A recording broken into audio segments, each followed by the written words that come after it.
Welcome to the Ang Geno Show, where we talk about ways for you to grow your life and your business. Hello, Ange. Hey, Geno, how are you? I am good, and I'm excited to finish the topic we had started on our last podcast. And what was that topic? Yeah, I knew you would ask. You had stated a quote that was, "How you take care of yourself is how you take care of others."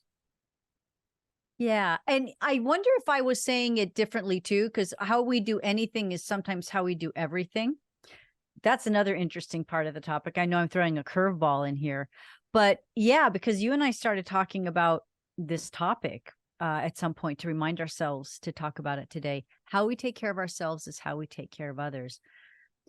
There are exceptions, I think. I think there are certain people that fall in the form of givers that tend to take better care of others than they do of themselves. I don't know. What are your thoughts? So what does that make you think about that quote? Well, this got me going in a bunch of directions. So let me narrow down to the direction you just narrowed me to. Some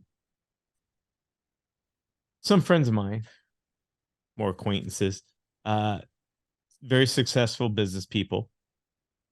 In fact, they were on that, I forget the name of the show, some reality TV show where they bring in these bosses to work with.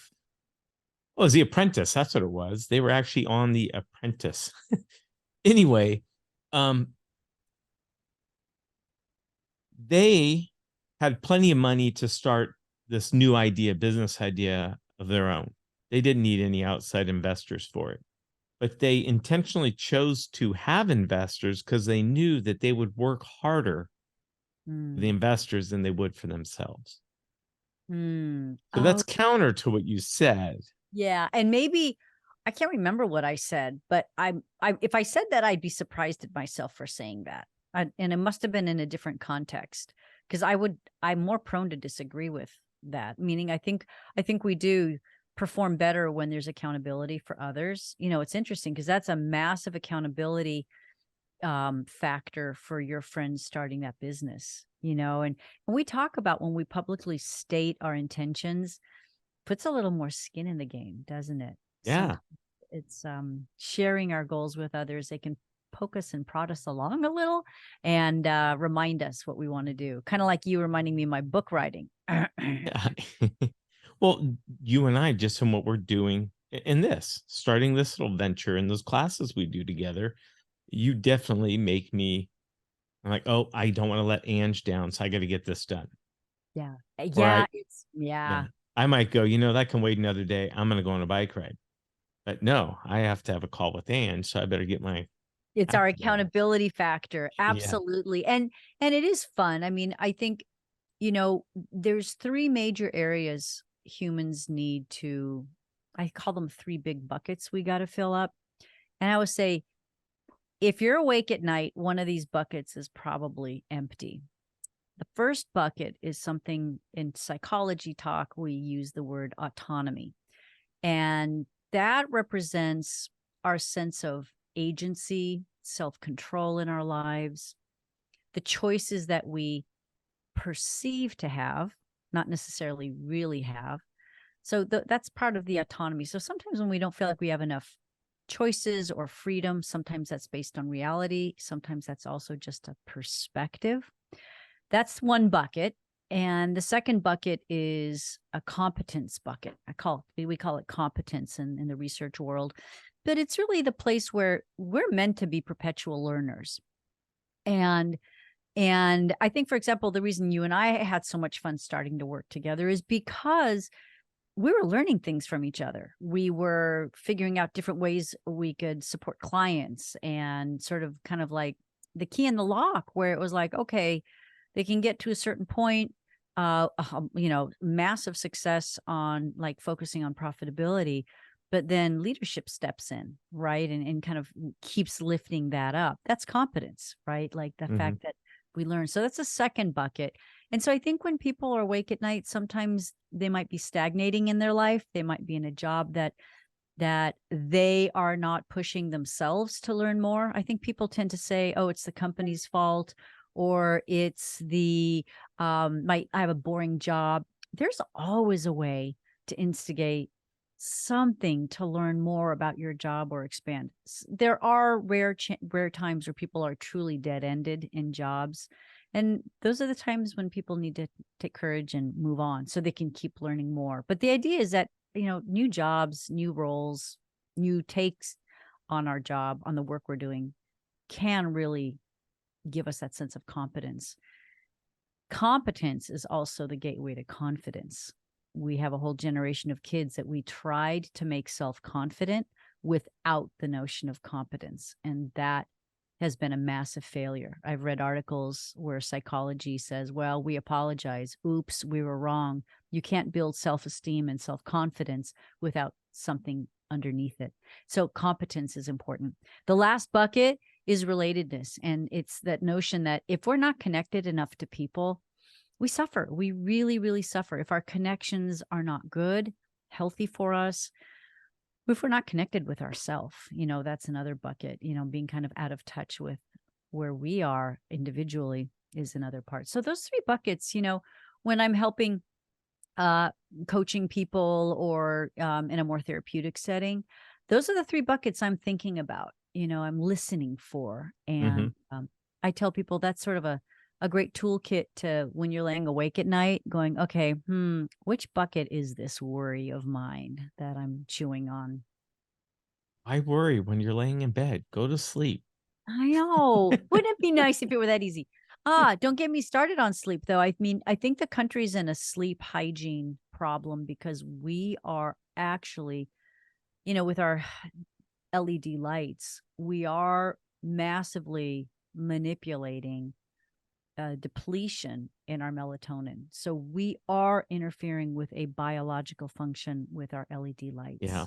My wife apologized last night for once again keeping me up till midnight because she just stays up and I'm ready to go to bed, but I don't like to go to bed before she does because if I do, then she comes to bed an hour and a half later, wakes me up, then I can't go back to sleep. Interesting. That's Yeah. right. And so even going what time people go to bed, that's it has an impact, a huge impact. And so we talk about things that we can do. It's keeping lights really low, keeping lights very warm. But it starts to feel like, oh my gosh, and it feels like, yeah, I got tinfoil on your head. I gotta, I can't let the bright light get in my eyes. But with the quote unquote advancement of saving 3 or 4 cents off our electricity bill, we now have a massive sleep deprivation going on in this country. So Interesting. So, like we always do, we end up off, we go down these rabbit holes, which is great. I want to come back though to something back to what your original quote was. We treat how you treat yourself is how you treat others, or the other way, I'm not sure. And we've already said, okay, that ain't entirely true. But I wanted to say something in the business world that I notice that kind of relates to this. If I walk in, especially, in fact, it's next week, I'm going to a new client, first time visit. And I haven't done a new client visit in a long time. But what happens, I walk in these, and if I see everything in order, I can probably tell what their, forecast what their income statement looks like. If I walk in and everything's a mess and their people's uniforms are all mismatched or untucked or, just stacks of stuff in every office, every corner of the space, I will bet they're probably not very profitable, if at all. In fact, they called me, tells me they're probably not that profitable. They're looking for help. it's interesting. But on that, I push clients to look, if you want to deliver your customers the best service, then you better have that in every aspect of your life. Like if you want the top quality installations for a heating and air company or plumbing company or even electrical, whatever, these home services companies that I work a lot with, if you want to deliver that, well, you better have that in your office that they walk into. You better demand that of the trucks and give them the opportunity to have these clean and organized trucks. meaning don't rush them off the clock, give them time to clean their trucks and Interesting. all those things because it adds up. It's hard to measure. They're measuring time like, oh, I sold it for this. I to be profitable, this is all I have to spend on that job. But it's interesting. You're saying that excellence has to live everywhere for success to take place. Absolutely. And, some might say, well, you're just thinking that. But no, you probably recognize that from years of data Yeah. going in, seeing the uniforms, seeing the cars, whether they're dirty or not, seeing how the office is kept, and then looking at the books. I mean, this is years of correlation, right? Yeah. And you know how to break that. We say correlation is not causation, but you break a cycle one way or the other and you improve one, you'll improve the other. That's a positive correlation. So, It's not to say there's an employee or two that have a kind of a messy debt work area because some of those individuals are hardworking, they get a lot done, but they have a mess around them. mm, But that should be confined to a cubicle or an mm, office, not an entire organization. yeah. Yeah. And it's interesting because that journey is, it's called lots of fancy things, but it's called process improvement. It's called, excellence in customer service. Uh, it gets labeled lots of important things, but it's really just looking around. And I mean, that's low lying fruit, making sure that people's uniforms are not, have been crumpled up in a ball and then put on Monday morning. Yeah, my term for it is probably a little less formal, but it's getting your shit together. Pretty much. Yeah, pretty much. And, I think that just about does it. I mean, I think people need to do that. Now, as we get to know you and as our audience gets to know us, like we know that you're a pretty fast straight arrow. You figure out what you need to do and you just go do it. So, you're a very kind of straight channel between what you want and just not letting things distract you, not letting excuses distract you. And so you're, in some ways, it's like it's torture for people to listen to how easy it is for you to be disciplined, right? And, but you've learned over the years of significant rewards by just being disciplined. And I know there's other ways where you might just kind of let it all hang out and relax, right? You are, you do know how to relax. You do know how to have fun. It's not like you're like, oh, everything's got to be efficient 100% of the time. It's not your personality. It's how you work. You I choose to couldn't. work. That's the other thing. I like to have fun. If I'm going to work, I'm going to have fun doing it. And Yeah. so I do like, and I am accused of saying inappropriate things at the wrong time, but I do it because it breaks a cycle when something's boring and everyone's talking and it's no one's laughing. It's a serious conversation. I'm going to throw a wrench in there just to Mm. shake it up. Oh, I've seen you do that. And it gets people's attention. It's a great one for shaking up a mindset, right? It's great. It's great. Um, yeah. And I think you've got relationships in place that allow that to happen. I mean, trust, when there's trust in relationships and you build relationships really well, right? That's another part of what I think both of us focus on is how we can help people inside companies build better relationships with each other. Because where communication flows, money flows right behind it. Yeah. Yeah, that's, and you and I talk about it's on our website. 80% of communication problems, 80% of business problems start out as communication problems. Yeah. Yeah. It's funny you say that, I develop a relationship so people can handle that from me. It's funny every time I do something like that around my wife, she's like, oh my God, why'd you say that? But I think, I think there is a form of, yes, what is it? Kind of like, that saying, snap out of it. Sometimes like a little bit of a, something jarring, like, well, it's not just jarring, but you have a way of, and I love having like one of these people in a group when I'm in a group because they usually know how to do it. This style, I would not recommend this style for everybody. If you don't fall into this natural way of just kind of speaking the truth in such a blunt way that it almost stands out like, oh my gosh, did he just say that? I mean, That's pretty powerful to just really say the truth. And I've seen you do that. You just, instead of, saying it nicely or politely, you just come out and say it. And that's the snaps everybody out of there. Yeah, we're going to kind of tiptoe around that one and maybe not deal with it. But you make sure you put it right in front of people so that they don't sidestep it. And I think that's really important in really breaking a cycle for a company and doing it in, one meeting or a 2-day seminar or a once a month visit, right? You and I don't have the luxury of every day wearing it down like a nice little drop of water. We have to go in and we get paid to make significant changes in organizations. And, HR can cover their ears, but, sometimes the blunt truth is important.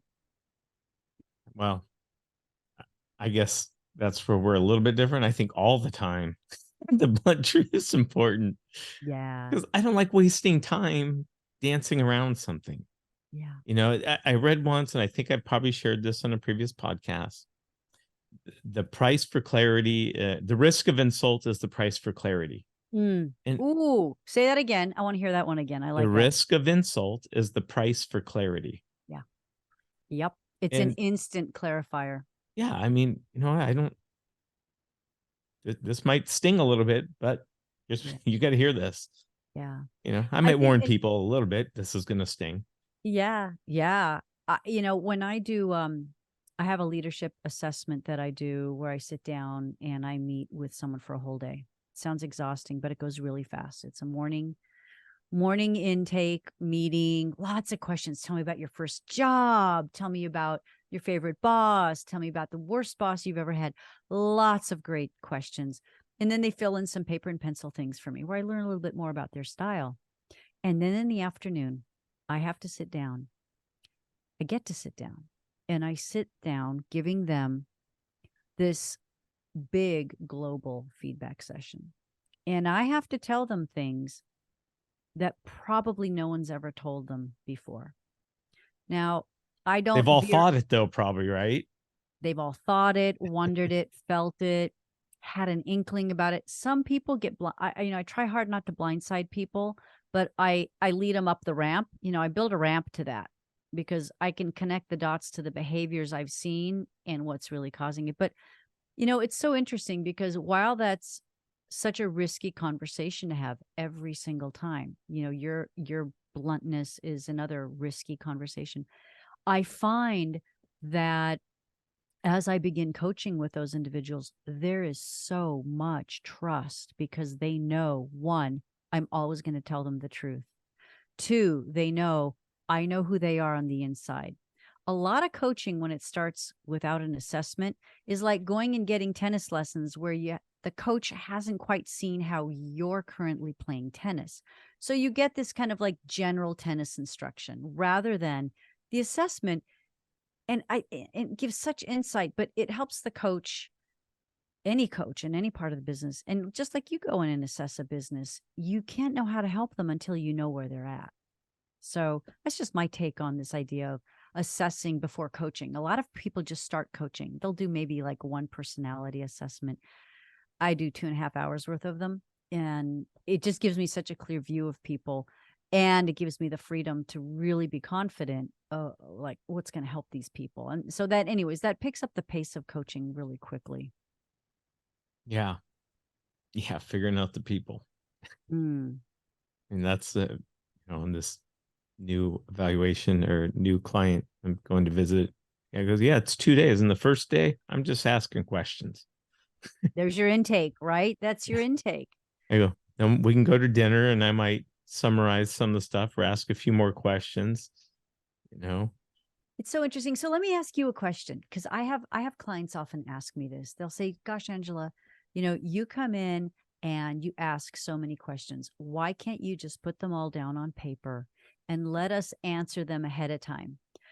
Now, I have my answer, but I want to hear what your thoughts are. Like, you tell me for you and your clients, why doesn't that work for you? Why do you need to ask them while you're with them? Because I don't know what questions I'm going to ask until I'm there. So your questions may change based on what you Oh, see. absolutely. I don't. And first of all, when you write out something, questions and someone answers. They're giving the answers that are going to make them look good. Yep. When you're sitting there with them saying, why do you do this? Or why is that person doing this? And they give you an answer, and then you can like call them on it right away. Well, but isn't that person also doing that job? But isn't that going to be confusing? Yeah. Then they're looking at each other. Powerful. Yeah. And it's interesting because I agree with you, double down 100% on what you've said. The other thing, I'll add a third thing, because your 1 and 2 are completely right for in my like they line up with me right. They're right for my thoughts too. The third thing I'd add is we get to listen how they answer that Oh question. yeah. Are they tentative? Does their voice go up? Where do they pause? You and I can smell a rat when they're like, are they trying to like dodge something in that moment? And I think that's really powerful. I think there's this tendency now for people to put like programming online, online courses are awesome. They teach a lot of great skills, right? You can journal skills, you can do reflections. But I think the kind of active dynamic consulting we do, you can't put that in a program. There's something about being there, I think, that's super powerful and Yeah. faster. Yeah. I won't I won't work without having this opportunity. They pay me, well, can't we just, no, you're going to pay me this and I'm going to come in and do this. And I always tell them, and if you don't feel I brought you value, don't pay me. You know, Mhm. it's up to me to show you I can have value. So So let me ask you this question. When you go meet with clients, do they call you back later? Like when you do a check in, do they go, oh my gosh, I thought of so many things after we met and it got me thinking?